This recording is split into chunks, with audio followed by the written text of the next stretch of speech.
welcomes you to Ninoy Aquino International Airport in Manila. We are now taxiing towards the EA Terminal 3 for your proper and safe disembarkation.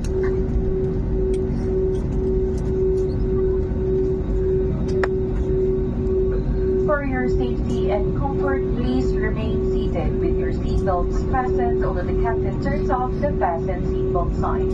Please check your surroundings to ensure you do not leave any of your personal belongings behind. Be cautious when opening the overhead bins as heavy items may have moved during the flight. Mangyari po lamang na manatiling nakaupo, hintay matanggal ang ilaw sa fasten seatbelt sign bago tumayo para kunin ang iyong mga kagamitan. Nais rin po namin ipaalam sa inyo na ang paggamit ng palikuran